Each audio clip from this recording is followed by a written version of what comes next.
You know what? Somehow I'm so distracted these days. I forgot I was. I literally forgot I was live streaming. Just walk the fuck out of here. It's not actually what happened. I went to the other computer in the other room to update something, and I kind of forgot that I had this on hold. Okay, so let's see here. Does anybody here have anything they want to add? I'm going to be debating with MCTOONs, who I believe is a motorcyclist and a cartoonist or something. Can anybody figure out this logo here with these?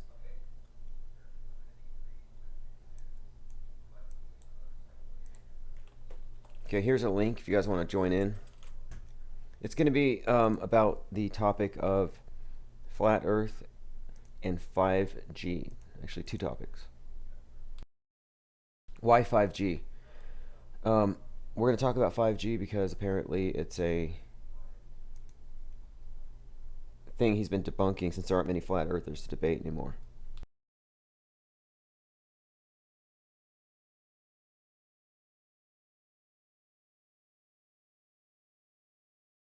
Somebody says it looks like a spoof on the Tron logo. Oh, I see. I see. It does look like a Tron logo. Got it. Let's take a look. Good eyes there. Yep, he stole it. It's a borrowing from Tron Legacy. Good call there.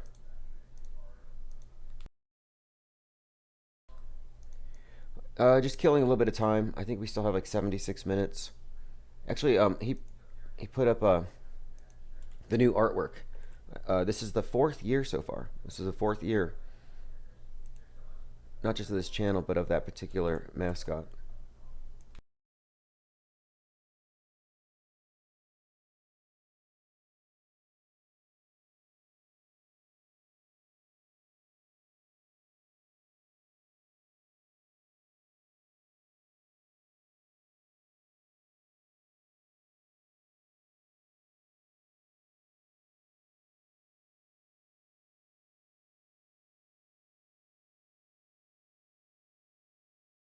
All right, let me go ahead and send out notifications. Give me just a moment here.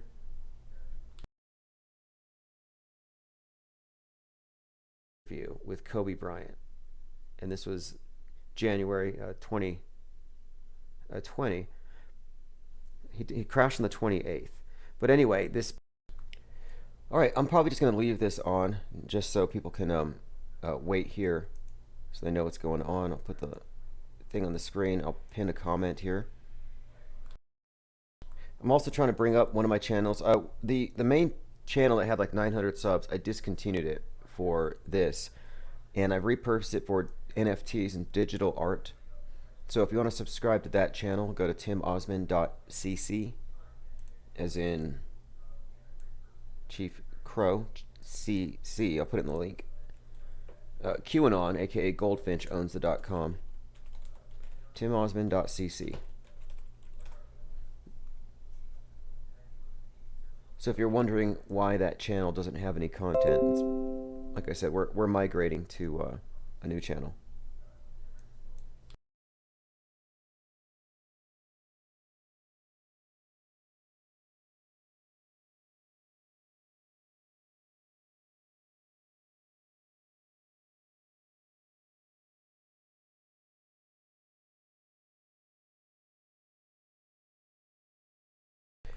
Do we have any members here of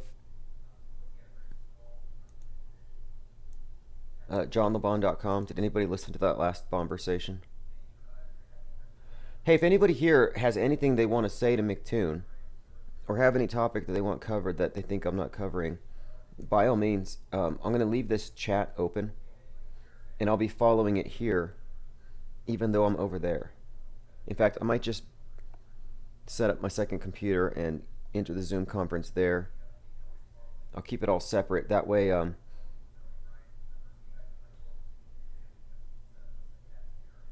let's see. I want to send everybody. Actually, I prefer everyone go over to his channel, to be honest with you, in the chats. Hopefully, you don't all get banned. No, I've talked to MCTOON before. Well, he kind of moderated. I think it was with Fight the Flat Earth. And so this is going to be kind of a follow-up. But that was really a lot of dead ends. I didn't feel like it went anywhere.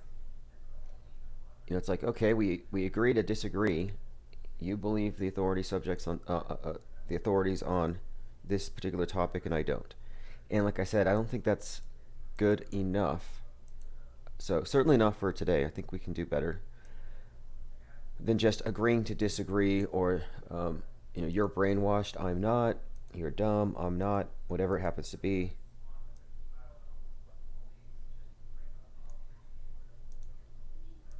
I'm not a religious nutcase. I'm not a 5G phobic.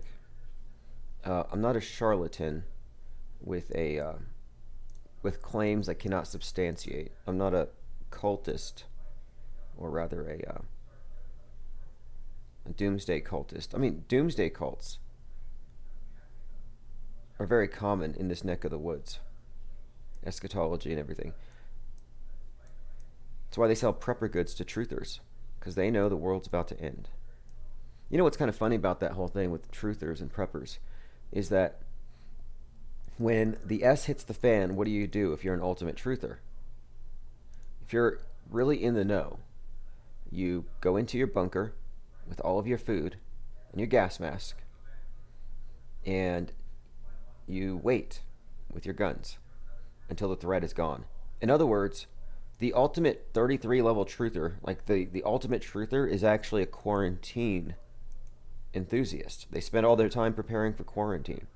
So it's kind of funny that when they finally get their quarantine, they're not ready to use it. They're like, no, we want to get out. It's like, well, which is it? Like, let us back on the grid.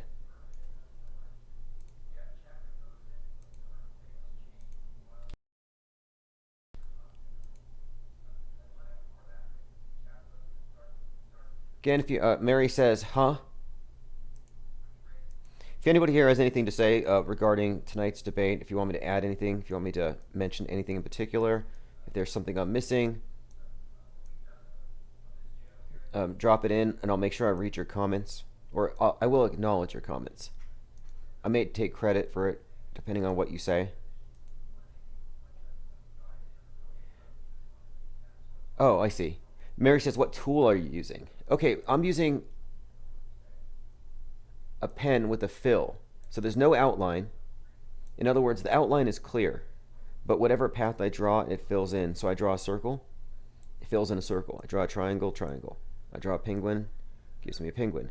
Now, when the lines cross over, it inverts to white for that section. So you can get some interesting effects here. But again, it's all a straight fill. Other effects that I kind of use with this, and this is a very effective and fast way to draw. I mean, I do a lot of ink work, and I try to emulate that. In fact, there is a pen in this program which is called, let me see, we have the actual pencil, pen. Maybe it's the calligraphy. There's one here, though. You can actually get a nice, almost a splatter effect with the ink. I think it's on my phone app, actually. Other things you can do with this, though, with the same exact effect, is add a simple linear gradient. But I'm using the same basic template.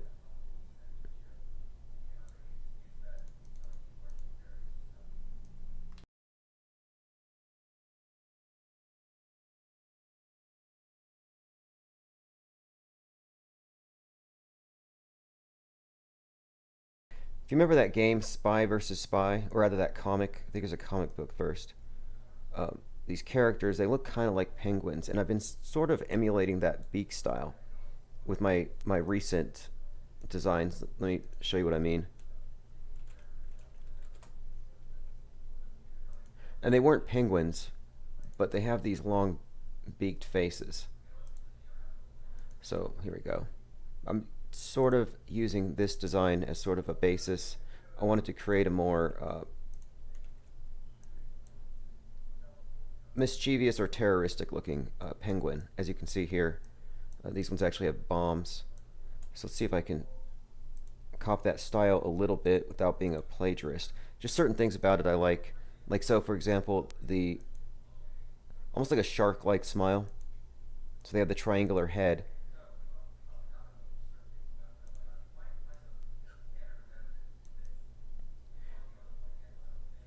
Oftentimes I'll just use this fill to do the basic outline, and then I'll invert it and I'll do the opposite features, or the features that are cut into it. Like here's the mouth. But yes, I'll come up with something very similar to this. We'll probably do some animation along these lines as well. I believe this is a silent cartoon. Post Globe Syndicate says the graphic art is more interesting than anything MCTOON will have to say. You know, I think MCTOON's informed. He's not coming at this from a place of just being incredulous that people don't believe what he was taught in the second grade. He's a little more educated on it. I think he's educated in physics and all of the sciences that would be required for him to make the arguments that were on a spinning ball, assuming basic things to be true and established. I mean, he's an establishment scientism believer.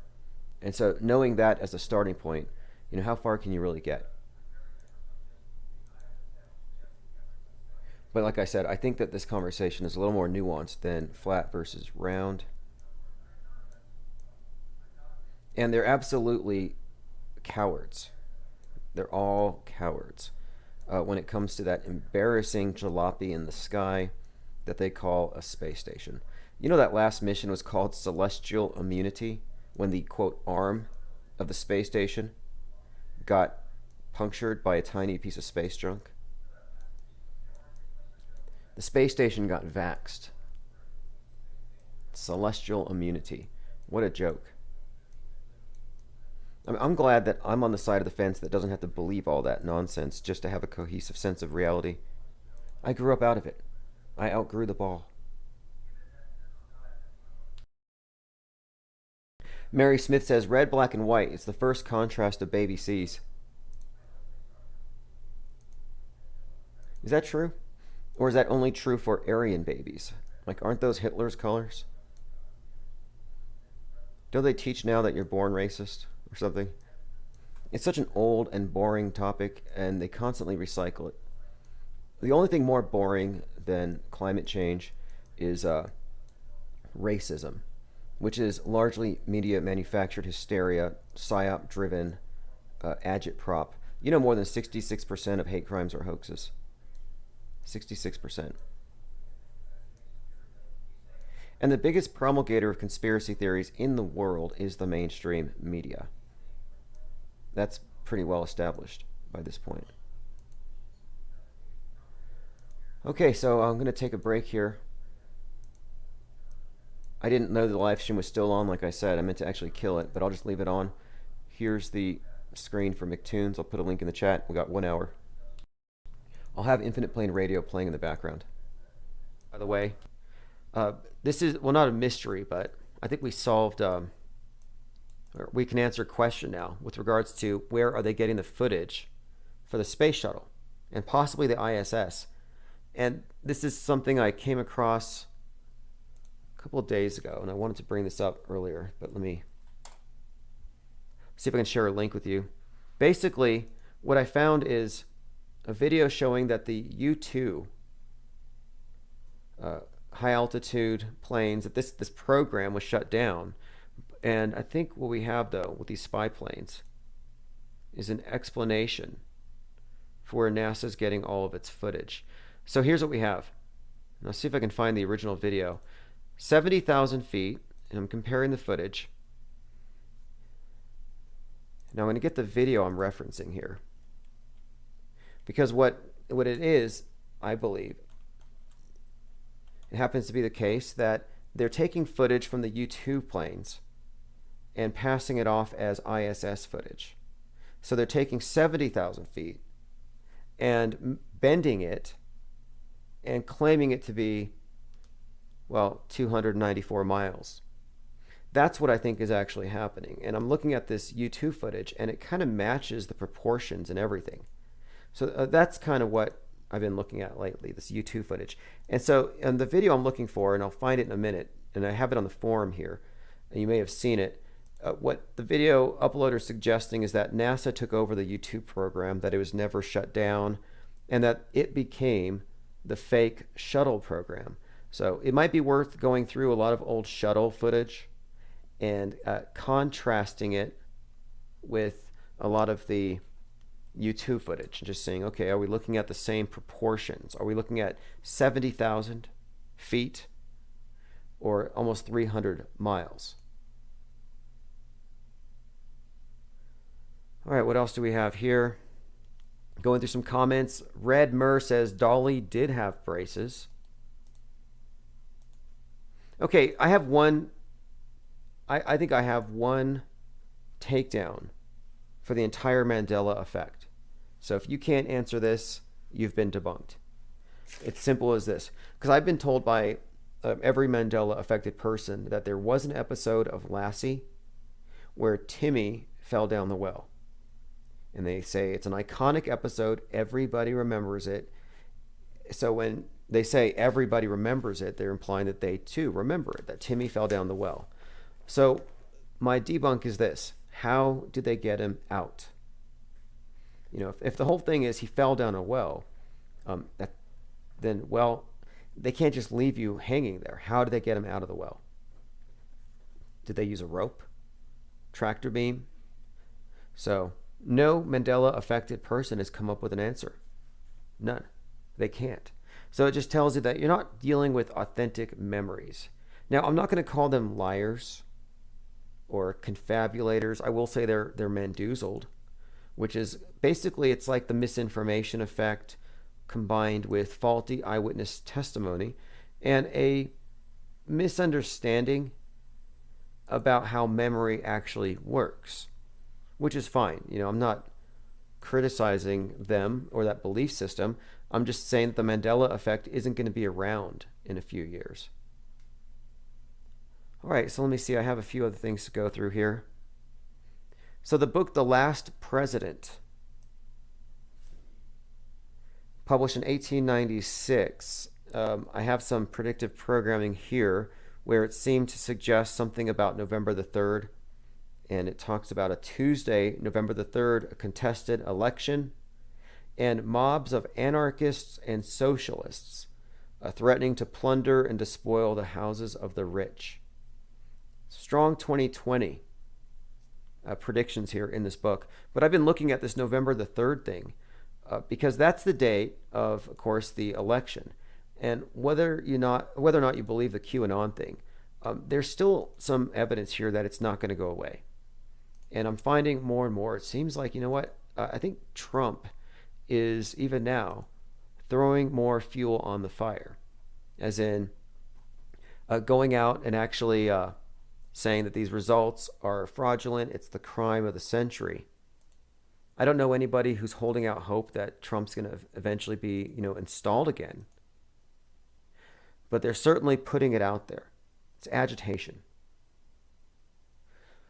Going through some comments to see if anybody here knows. How did they get Timmy out of the well? Does anybody have? Mary says Lassie went and told his parents. Right, but that's not an end to the episode. Like, how did they get him out? And if they can't come up with an answer, then they can't make the claim he fell down the well. I mean, that's my point. Let's see if there's anything else useful here with NPR. I've been going through NPR's news feeds. Check this one out.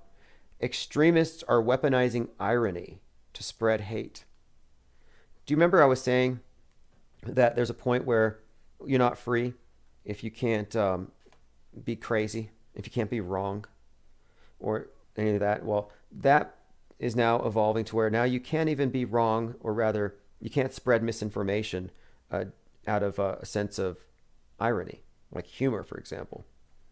So a sense of humor is actually now kind of a way to surreptitiously spread hate and extremism. So here we go. It says here, this is again from NPR, National Public Radio. Researchers who track domestic terrorism say the tactic is not new, and it's helping groups mask their danger and to avoid consequences while drawing younger people into their movements. So this idea here, of course, is that they're using jokes to communicate hate, or memes to kind of Trojan horse extremism. So irony as a cover.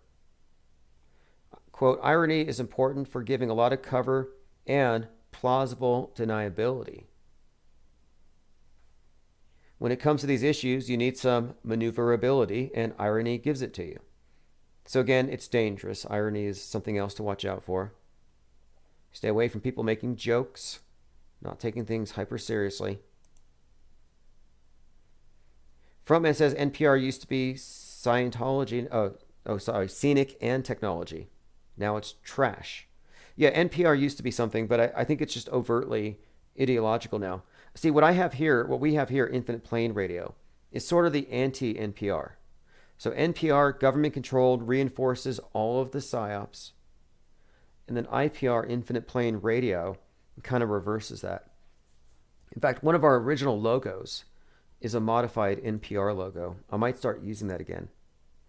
Has anybody been able to figure out if this is an authentic video of Bill Gates walking around in shorts with black socks up to his knees? Because I'm not going to have anything he's having if this is real. And it got me thinking that maybe there is some sort of injectable Baphomet thing, like some sort of transformative alteration, some sort of like literally, I guess, sci-fi DNA altering injection that's going to turn you into a hermaphroditic goat thing. And this is the first image I think that we saw of him since he took his vax, right? Let's see. Jordan says he's smuggling something. Ivar says the background looks distorted. Right. I mean, he's zooming in, though. That's the thing. You don't get close to Bill Gates. There's a bodyguard. But anyway, enough about Bill Gates' chest. I just think it's strange. Like, to me, it's like the optics. You're one of the most loved and hated. I mean, this is the strange part about Bill Gates. He's a villain to some. Alex Jones calls him the most hated man in the world, but he's also a savior. Like, can you be both? Can you be a villain and a savior? And somehow he's both. But anyway, he's a very polarizing individual, say that. So for being such a polarizing individual, why would he put himself out there looking like that, knowing that the world is watching? Like, I don't have that many subs, but if I sprouted some extra appendages, I wouldn't walk outside with them. I'm going to play a short video. It's a compilation. This is a compilation of dancing nurses and headlines.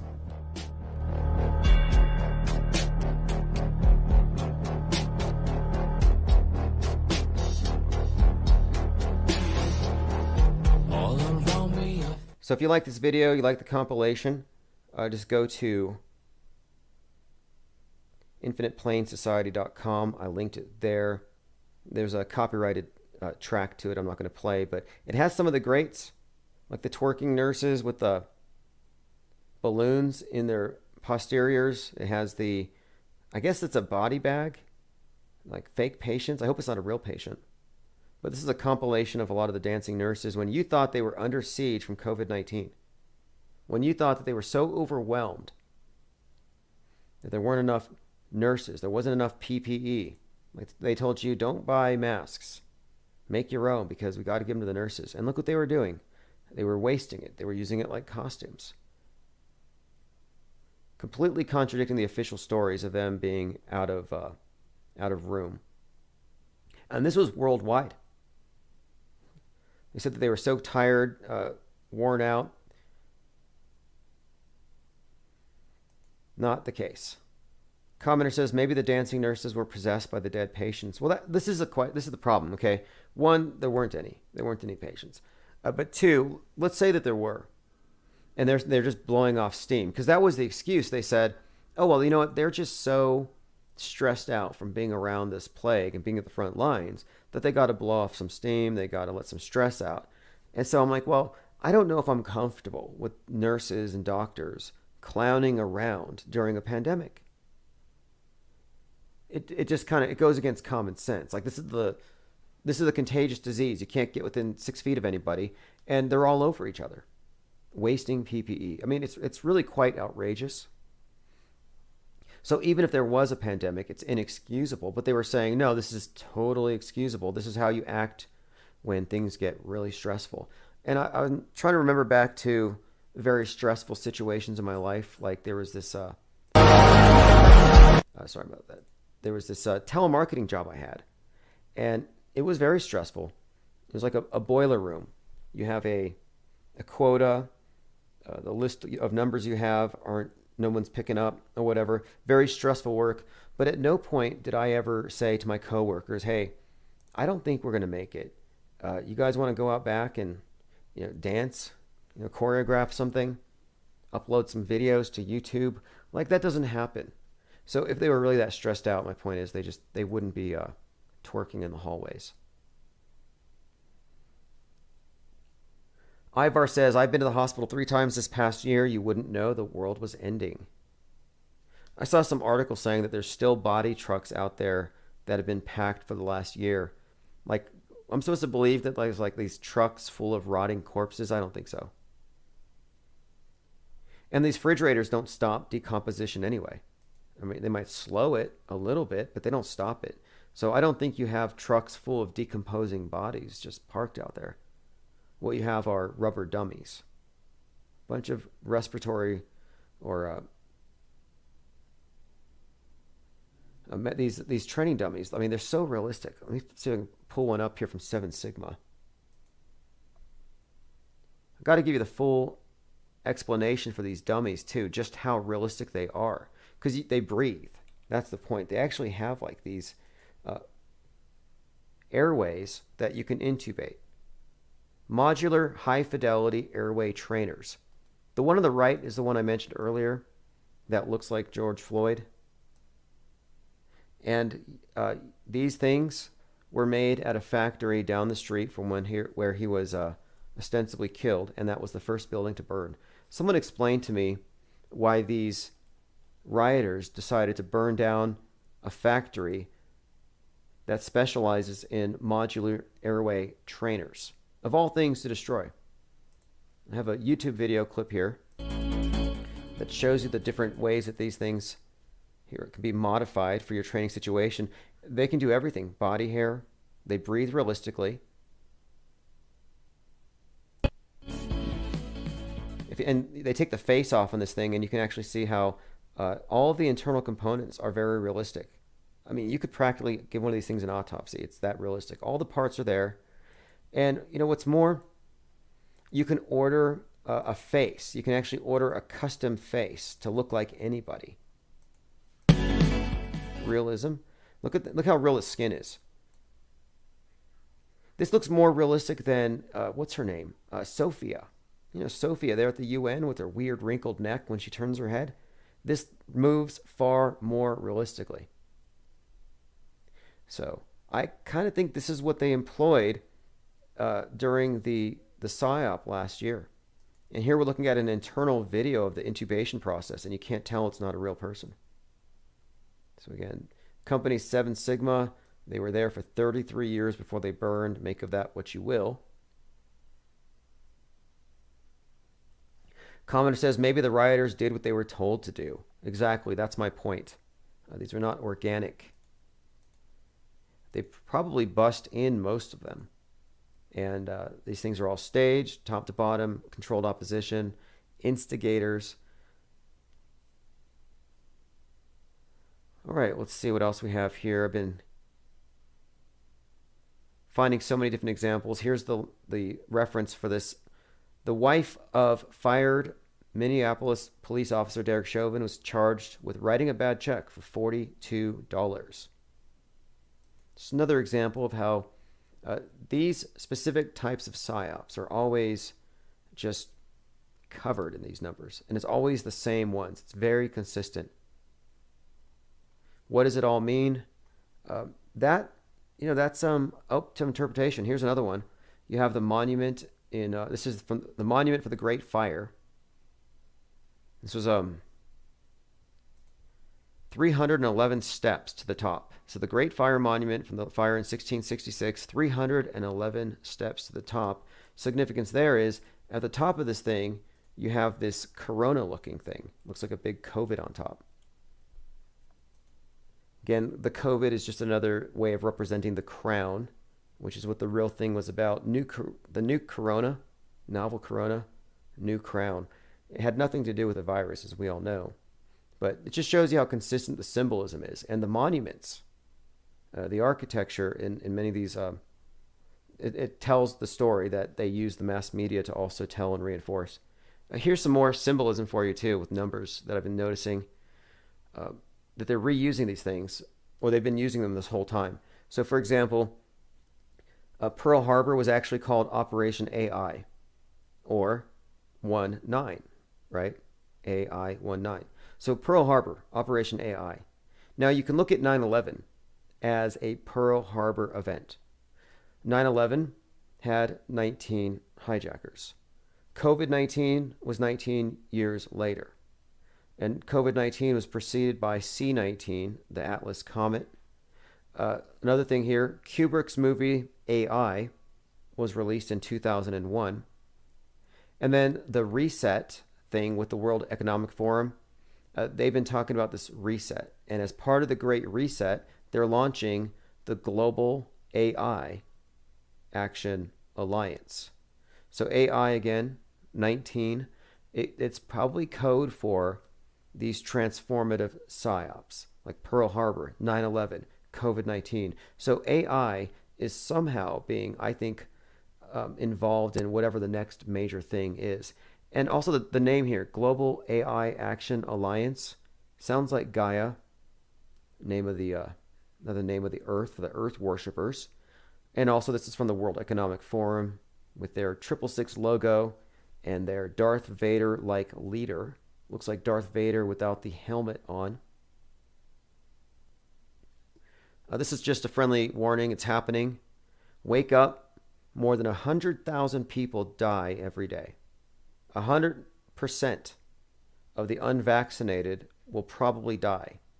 Even with masking and double masking, we may have to shut it all down until we can find a vaccine against death. Until then, shelter in place and please retweet. I sent that out there to see if anybody would retweet it, because that's pretty much what we're at now. You know, it's like the anti-vaxxers have jumped the shark. The COVID-19 pandemic believers have jumped the shark. David Hogg is talking about how ever since he got the vax, now he feels less anxiety. Like, have you felt anxiety? How many of you have actually felt anxiety? Like, the only anxiety I felt has been from being around the unpredictable mainstream media fundamentalists. You talk about QAnon being a cult. MSM is a cult. It's a much more powerful cult, much more pervasive. It's the dominant one. Let's see. Commenter here says, I believe the 42 is centered around Christ symbology. I'd be interested to hear any associations that you find with that number. I happen to think it's accurate to say that. I think it's also connected to Saturn, and it has to do with the harvest, the god of the harvest, death, resurrection. I think Osiris apparently was chopped up into 42 pieces, which is also significant. So I would also say that the 4 is across 2, the number. I look at that as a sickle, you know, splitting in 2. And if you combine a 4 and a 2, you do get the symbol of Saturn. And again, you say Christ. Well, Christ and Saturn, these are related. These are very related, these two symbols, these two archetypes. In fact, there's a modern version of these archetypes that we're all very familiar with, which would be Luke Skywalker or Darth Vader. And Darth Vader is a perfect Saturnian archetype. In fact, the moon, Mimas, looks like the Death Star. But Luke is light. Skywalker, you know, sun, obviously. Darth Vader castrates the sun god by chopping off his sword hand. And then he hangs from a cross in Cloud City. I mean, it's pretty obvious here, the connections here between Saturn and the sun god, this relationship, and they use this science fiction genre to retell the same story. They use every genre to retell the same story.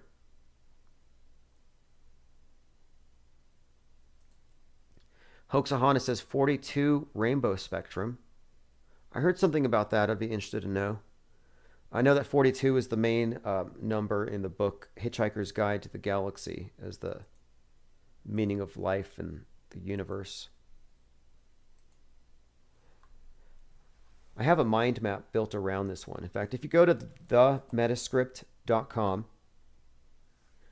I have a link where you can actually pick up the book. It's a pre-order at the moment, the Metascript Decoded.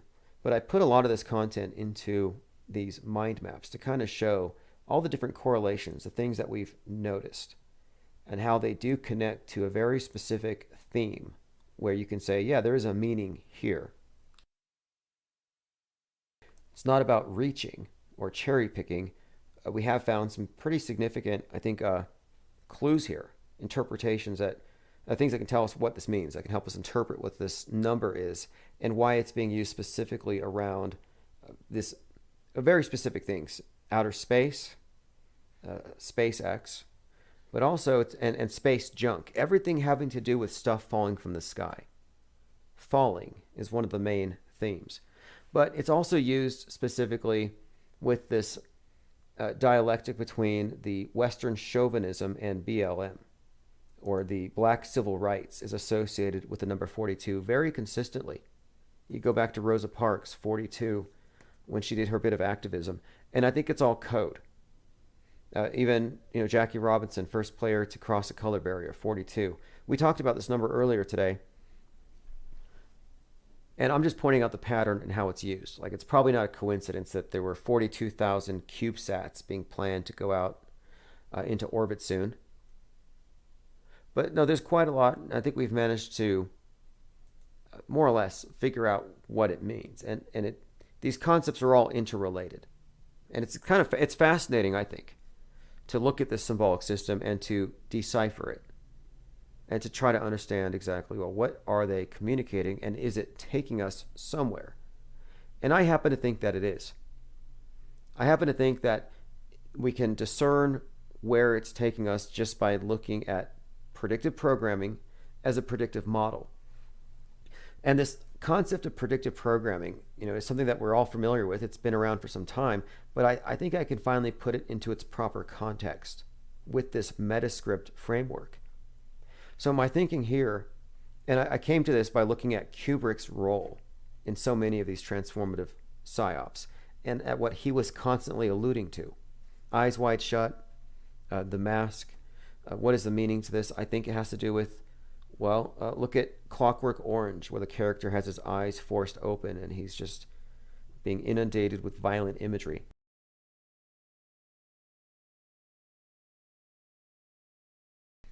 It's going into your subconscious directly, unfiltered. That's why it's Eyes Wide Shut. It's your subconscious doesn't have a speaking voice to say, this is BS, this is crazy, this is insanity, what are you watching? No, it just takes it all in. And then I think that knowing that you've received this program, you will respond accordingly when they give you certain signals in the news after. We talk about mind control. MK Ultra, for example, is this theory that you can traumatize somebody, and when they're in a state of trauma, you can fill them up with all kinds of ideas, post-hypnotic suggestions, more or less. And I think that collectively, we're traumatized with news events, like terror attacks in particular, and that these traumatic events open you up, and I think to being hyper-suggestible. And I think the movies, in particular horror movies, probably serve the same function. But it may not even necessarily be trauma-induced mind control. It might just be the hypnotic state. You're there on the couch eating popcorn, watching Netflix. Maybe that's all it takes. So you got the monolith in front of you, the black screen. And it's beaming, it's downloading into your subconscious all kinds of esoteric symbolism and subtexts and narratives that escape your conscious recognition, but your subconscious is eyes wide shut, takes it all in. That's kind of what I'm thinking. And of course, yes, you have the trauma bonding to MSM itself. And so anyway, to go forward with this, so Stanley Kubrick's movies like The Shining or even Dr. Strangelove had images in these movies that specifically alluded to September the 11th. It's actually quite undeniable. Specifically The Shining. There are scenes in The Shining that allude to Ground Zero, and there are things at Ground Zero, specifically the Millennium Hotel, that in several ways are making correlations to this predictive programming. And this predictive programming, this script, gives you the actual meaning of 9/11, what it was all actually about. So looking at, again, predictive programming as a model for predicting what might come next, I think you can extrapolate from Kubrick's films and a few others what's happening next. And it actually ties in, I believe, quite a lot with someone that Kubrick worked with in his last movie, which was Tom Cruise. And Tom Cruise, of course, being the first, he's going to film the first movie in space if he beats the challenge. The Challenge is the name of a movie that the Russians are going to film in space, and they want to beat Tom Cruise to the punch. And if they do that, then they will have filmed the first movie in space. But you see the connection here. Stanley Kubrick, moon landing. Tom Cruise, he's going to go film the first movie in space. Tom Cruise worked with Kubrick, who's obviously in the clique, one of the meta scripters. Now, there's quite a lot about this with this Tom Cruise storyline, how it connects into the bigger picture, but he is going to the space station this summer, or possibly fall, but I think probably summer. Because if he doesn't go sooner, then the Challenge is going to beat him. That's the name of the other movie, which is an interesting title, The Challenge, considering, I don't know, the proximity to the word challenger. All right, let me see what we have here. All right, I'm taking over this live stream, so let me go ahead and see where we're at timing-wise. Okay, we got half an hour. I'll put a link in the chat. Does anybody have anything in particular you want brought up? You can call. You can leave a chat. I got some voicemails to go over. I could save them for later.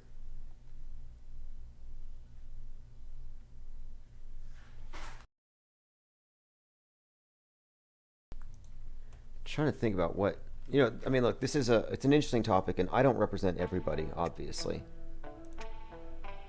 And I'm sure a lot of people will have a beef with what I have to say, flat beef, and I'm fine with that. I'll be right back.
so thank you for hanging out here. We're just early, waiting for this debate.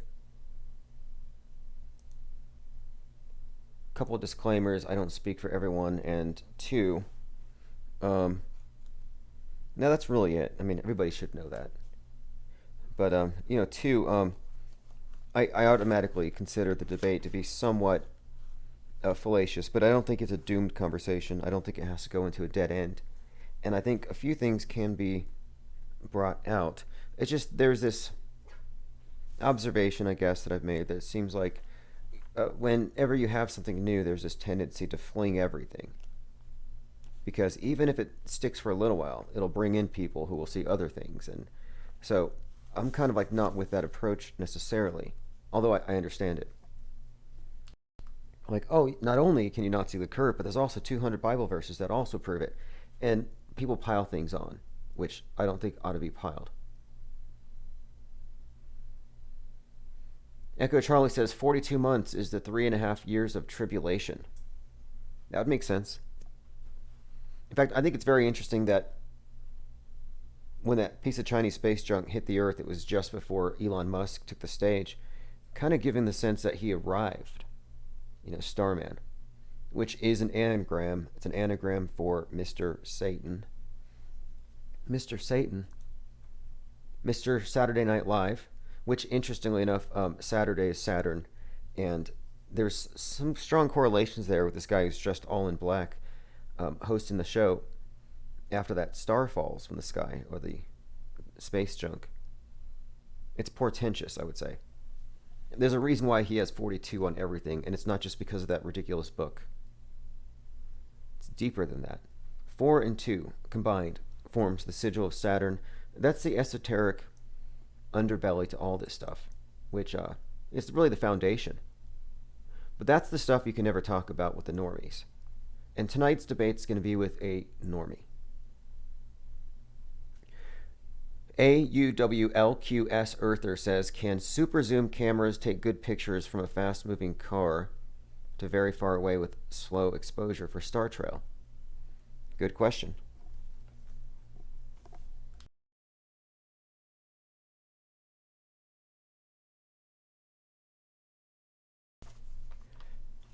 I mean, it's an interesting starting point, this whole thing. Where do you start with this now? The conversation's been, I think, dominated by religious interests, and it never really went as far as where I thought it should go, as far as where it gets interesting. Why would they actually do this? And this is where people get stuck with the big why. And the answers given from the religious side, I find to be very unsatisfactory. To prove we're special.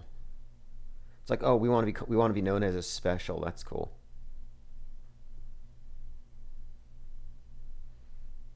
All right, nice people here. Wonderful. Yeah, I would say that these, I want to just say this. I don't like to smear groups of people. Well, I won't even say it.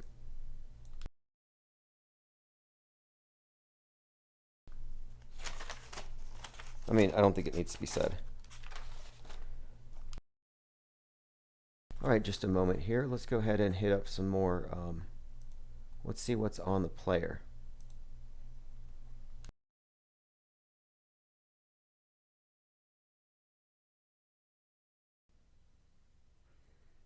Okay, let's see.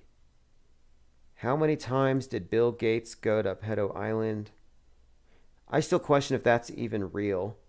A flat earth Watertown, New York was arrested.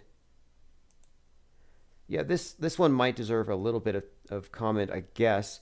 I don't know if anybody knows this person. I kind of think this is fake. Like, do you remember how we had Benjamin Coleman setting fire to 3 Masonic lodges on March 30th? And he said it's because he was mad that the Masons are doing conspiracies and that they put 33s on everything. And he burns down these 3 lodges on 330. I'm like, okay, seems fake. Benjamin Coleman, nice name for an arsonist.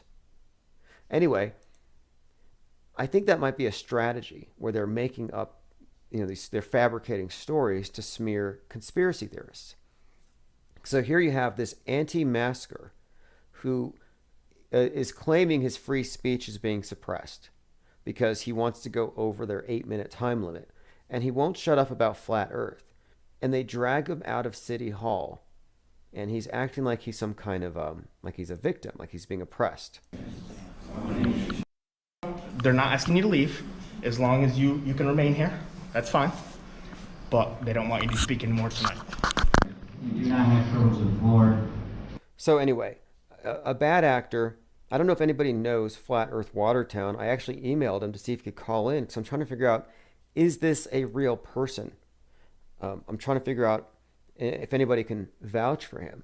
Because I look into this individual, and apparently he's been red tagged. I guess that means flagged. But he's also been known for taking the flags, turning them upside down. And I think he's also been involved with criminal tampering by taking down flags at City Hall. Now here's the thing. His name is Baragar. And it says he frequently shares memes attacking the mask as a means of combating COVID-19. So he checks off all the marks here of an agent, I think, if they're trying to create a straw man, like, oh, he's anti-mask, he thinks the earth is flat. So you see what I mean? There's this like contrived nature to this thing. And I'm looking at the meme, and it's not even a meme that anybody I know would share. Like, it's not even remotely funny. All right, back live. Here's, hey, look, D Marble. Let's invite him. He says, not mentioning any side effects, but the fact that, oh, interesting comment. Interesting. Join us in chat. I'll take suggestions. Because a lot of people might think that I'm avoiding certain things.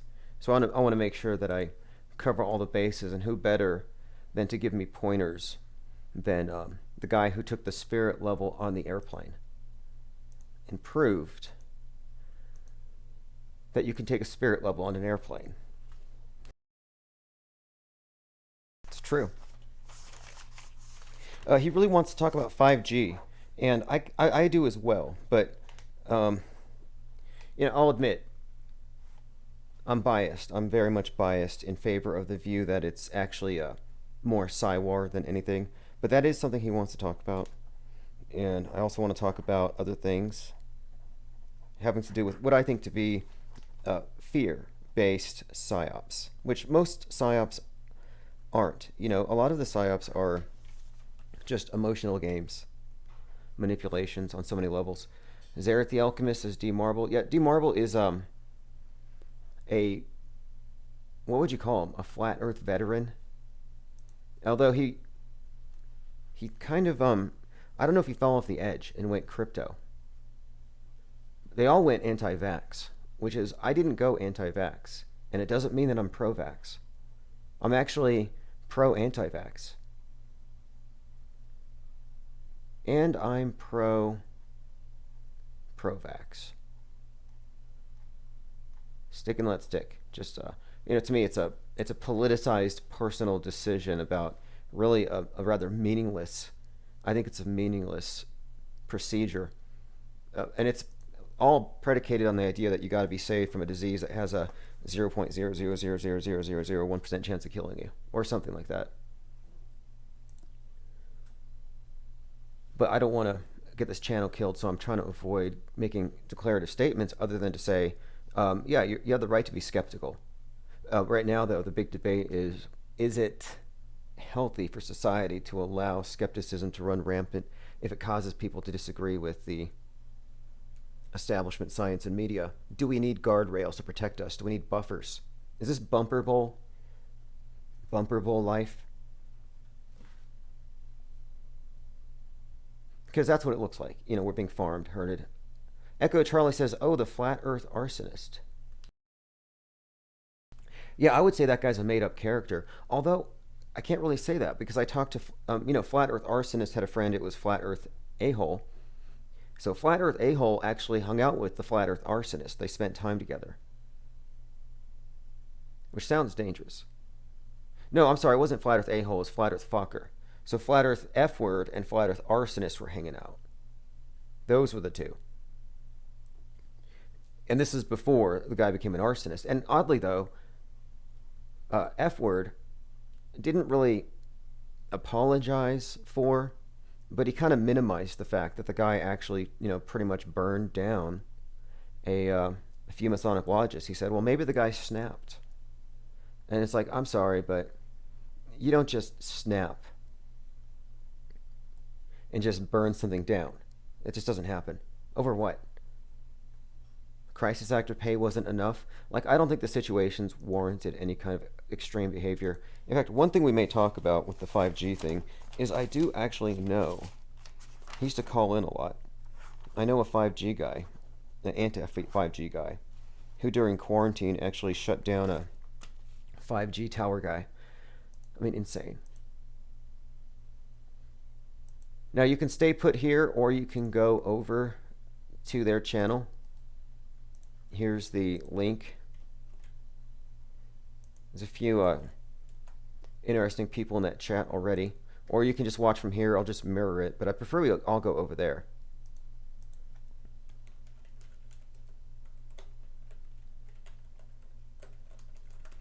I'll be sending viewers here, FYI.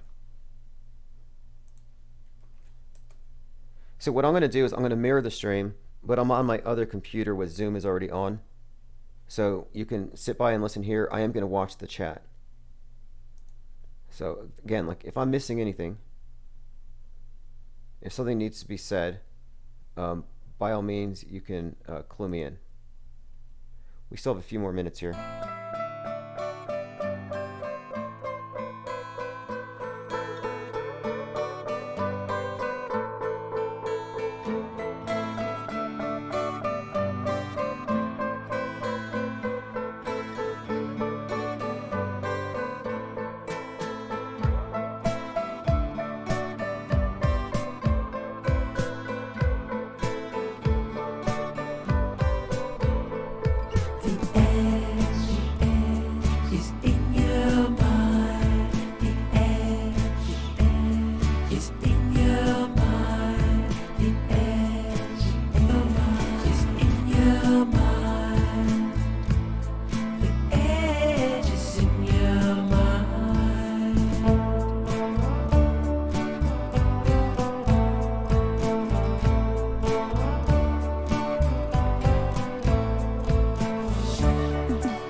Okay, I can answer that question in chat.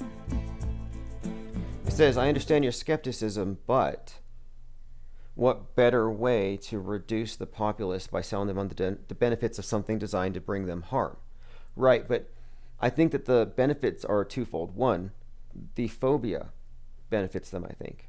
I think they like the polarized population, or the anti-science people, as they're called, are the ones that they're constantly triggering with fears that are essentially modern superstitions.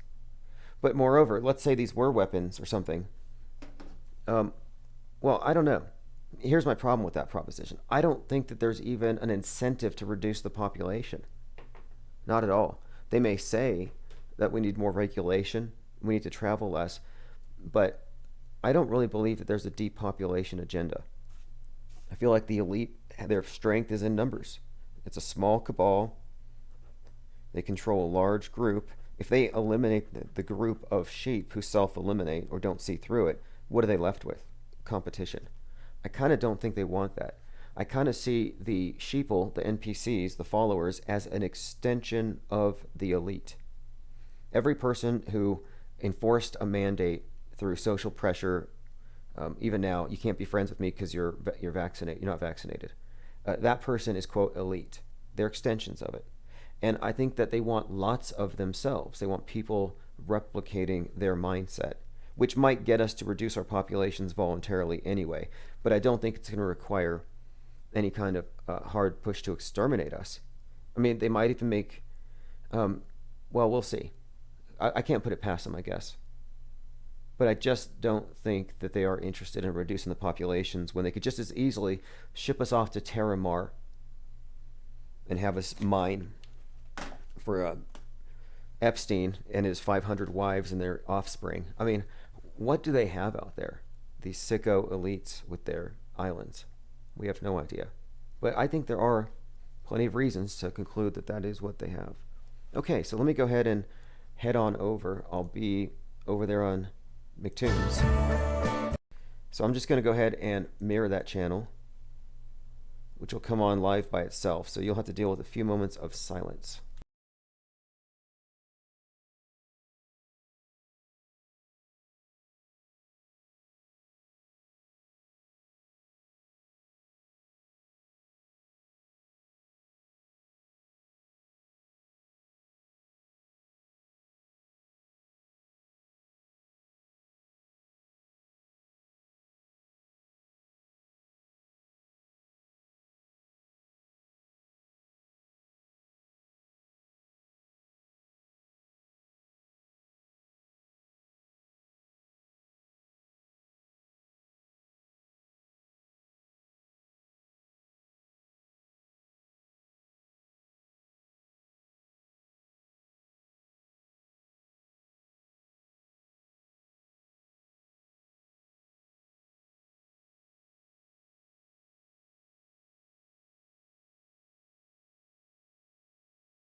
you on a flight. Would you accept that? 100%. I would accept that. In fact, I don't know why a regular globe believer wouldn't play dumb to accept such an offer, but no, I would accept it in good faith. That's good. All right. Well, there you go, Alyssa. You've got a taker for sure. I know you had a couple, maybe, but there's one. And now Harry7 says a little something to celebrate the birth of my baby girl this morning. So happy birthday to Harry7's baby girl. That's awesome. Congratulations on that. So Tim, why don't you let people know who you are a little bit, and then maybe for your side, I'll let people know who I am. Go ahead. Great, excellent. Okay, so my starting point for entering the whole conversation, even questioning the shape of the world, actually is from a broader perspective of questioning a lot of things about media itself and the world we live in, and just how mediated it is, and what that actually means as far as our perception of reality. So I've already been a skeptic about many things. So I came into this topic and I differentiated myself and the group of people around me. We kind of took the conversation slightly away from where it was already somewhat entrenched, which is it was kind of based around the idea that the world as we know it is pretty much the same size. It's just flat with a dome over it, and that this is somehow substantiated by the Bible. And I thought, well, if you're going to reject what's been established, you can't just throw in anything without first establishing this with evidence. So I didn't like the idea of proceeding as though there were a dome, and those who pushed the dome the hardest were the least interested in going to the edge to see if there actually was one. So I said, let's just go with infinite possibilities, infinite until proven otherwise. And let's look at this as, what other reasons could there be other than the biblical reason that they give, which is science is trying to hide creation. They're trying to hide God, and that's why they're hiding the dome. And I'm suggesting that if there's anything to this topic, the only thing I can understand that would make sense to me, as far as the why would they hide it? Why would there even be a deception? Is, well, they'd be hiding more land, more resources, something that is tangible. I don't think the other ideas made sense. So again, infinite plane society just posited here that it's probably more land. And that was the starting point. And again, it's coming from a place of great skepticism regarding media in general. And so it's not 100% in line with many of the flat earth proponents or the people who even delve into this topic that you're used to speaking with. In fact, many of them I think would be categorized as anti-science. And that's something I try to reject. I don't think it's an anti-science proposition to differentiate between science and establishment science. So that would be my starting point here. Okay. Interesting. Okay. Well, before we get into anything, I'll, if you don't mind, I'll introduce myself to your people. And my wife just poked in and said it's raining here. It's been 95 degrees and humid, and now all that humidity is coming down. I'm MCTOON. I'm not actually a rapper. You don't want to hear me rap. It's I like a lot of people, I stumbled into flat earth because YouTube suggested me some videos, and I'm like, that's silly. I looked into it, and I set aside everything that I figured out before and said, well, let's look at it from nothing. And I'm like, well, the sun would never set.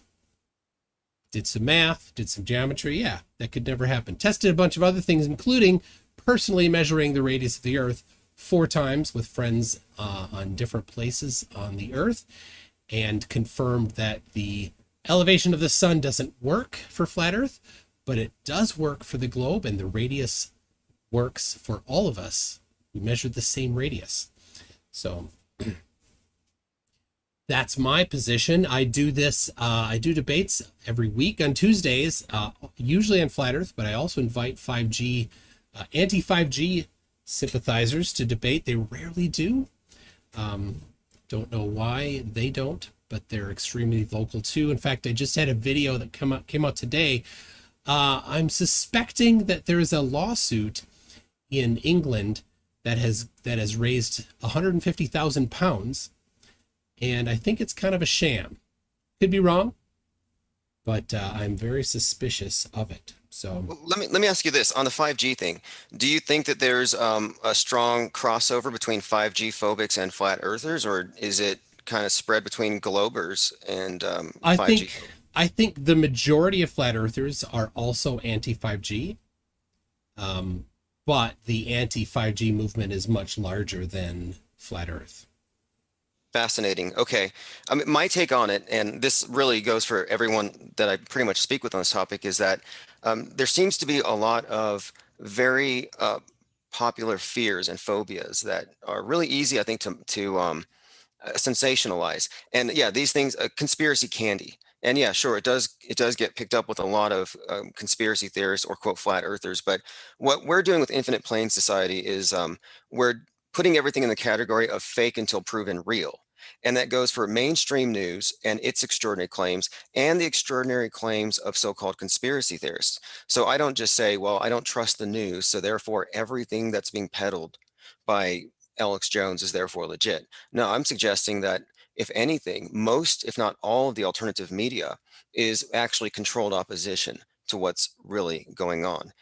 But with the 5G topic, you're right. And I coined the term 5G phobic because I thought, hey, look, this is being used probably to shut down your YouTube channel for being a danger to society. Because at the time when it became a popular theory in 2020, it was because people were correlating it with the pandemic. And even InfoWars made that correlation, which I find that baffling. And I thought that was an easily debunkable superstition. So I'm not with the 5G phobia. I know many people seem to think there's some kind of mass extermination agenda going and they're going to use human bug zappers, but I don't think that's the way they would do it if they were going to do it. It's a rather complex way to do it, much more complex than any Bond villain would ever think of. Right. Now, to get back, you said the sun would never set when you look Yes. into these flat Earth videos. So that's coming from a presupposition that the sun is 93 million miles away, has all the qualities as described, and the Earth is a relatively small disk taking all the light at once because it's basically a coin. It makes perfect sense. But you know now that the nobody who promotes the idea of a flat Earth accepts the idea of a distant sun. Everybody says it's local, although no one has a definite distance. And I'm disappointed as well at this idea that some people will say 3,000 miles and they won't qualify it. I don't like many of these things that are just more or less. Um, Well, they well, I they would, didn't get it from nowhere. They got it from measurements, very narrow and specific, like cherry picked measurements, but they did get it from there.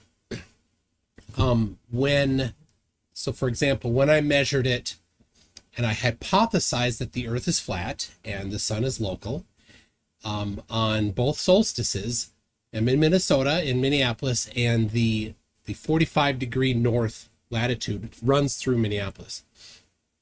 So my angle to the sun at local solar noon on the solstice, the equinoxes is 45 degrees.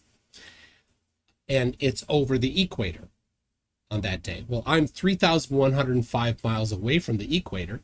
So if you have a 45, 90, 45 triangle with one side at 3,105, the elevation of the sun then is 3,105 miles. So right there, that's where you get it. And if you look at Robotham, he's the one that I think came up with the first actual number for it, and he gave about that number too. And he's in England, was in England, and he would have gotten a similar measurement. But when my friend in Israel measured it on the same day, he got a very different number. And when my friend in Norway measured it on the very same day, he got a very different number. So on the same day, the sun is different elevations for flat Earth, which doesn't work. now, what do you think about the flat Earth concept of how the seasons are explained by a sun making an increasingly wider circle closer towards the quote outer ring and then back, just period, every 6 months north and then south?